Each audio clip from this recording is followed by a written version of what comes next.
എത്തി നിൽക്കുകയാണ്. എന്നെ അതിശയിപ്പിച്ച 2 പോയിന്റിൽ ഒന്ന്, സംസ്ഥാന സർക്കാരിൻ്റെ ഒരു സംരംഭം എത്ര ഭംഗിയായിട്ട് ഹാൻഡിൽ ചെയ്യാൻ കഴിയുന്നു ആ ജീവനക്കാരെ കൊണ്ട് എന്നുള്ളത് ഈ യാത്രയിൽ എനിക്ക് മനസ്സിലാക്കാൻ കഴിയും. കാരണം ഈ യാത്രയുടെ വളരെ ജീവനാഡിയായി നിന്നിരുന്നത് യാതൊരു സംശയമില്ല മിസ്റ്റർ സുജിത് സാറാണ്. ബോട്ടിൻ്റെ മാസ്റ്റർ ആയിട്ടുള്ള അദ്ദേഹത്തിൻ്റെ his narration is very interesting and attracted everybody, isn't it? അതാണ് ഇതിലെ ഏറ്റവും വൈബായിട്ട് എനിക്ക് തോന്നിയ ഒരു കാര്യം. ഇങ്ങനെയുള്ള ജീവനക്കാരുള്ളിടത്തോളം കാലം യാതൊരു സംശയവുമില്ല ഏത് സർക്കാരിൻ്റെ സംരംഭവും വൻ വിജയമാകും എന്നുള്ളതിൽ യാതൊരു തർക്കവുമില്ല. സ്വന്തം സ്ഥാപനം പോലെയാണ് നമ്മളെല്ലാവരെയും അദ്ദേഹം ട്രീറ്റ് ചെയ്തത്, ഇതിലെ മറ്റുള്ള ജീവനക്കാരും ട്രീറ്റ് ചെയ്തത്. അതിൽ അദ്ദേഹത്തോടും ഇതിലെ ജീവനക്കാരോടും മൊത്തത്തിൽ നന്ദി പറയുന്നു.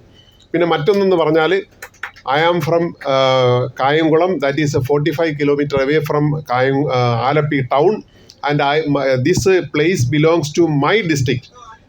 Even though I never knew such a beautiful place so far, ഇന്ന് വരെ ഇത്രയും സുന്ദരമായ ഒരു പ്രദേശമാണ് എന്ന് എനിക്ക് അറിയില്ലായിരുന്നു. ഞാൻ ഇന്ന് വന്നപ്പോൾ റിയലി ഐ റിഗ്രറ്റഡ്, എനിക്ക് വളരെ ഖേദം തോന്നി. I must have visited this place long time ago. ഞാനത് എനിക്ക് നഷ്ടമായി എന്ന് എനിക്കിപ്പോൾ വന്നു കഴിഞ്ഞപ്പോൾ ഞാൻ ആ സുജിത് സാറിനോട് ഞാൻ പറഞ്ഞു. അത് ഞാൻ യാതൊരു സംശയമില്ല, I will promote verbally this venture. ഇങ്ങനെയുള്ളൊരു സംരംഭത്തിന് ഞാൻ എൻ്റെ വാക്കുകൊണ്ട് ഞാൻ പോകുന്നിടത്തെല്ലാം ഞാൻ പ്രൊമോട്ട് ചെയ്യും.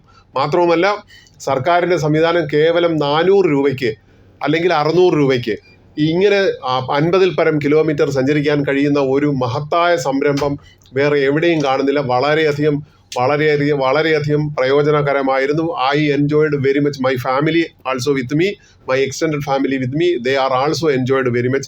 Thank you all the employees who worked for this boat service and the venture of Kerala government. Thank you everybody. Thank you very much.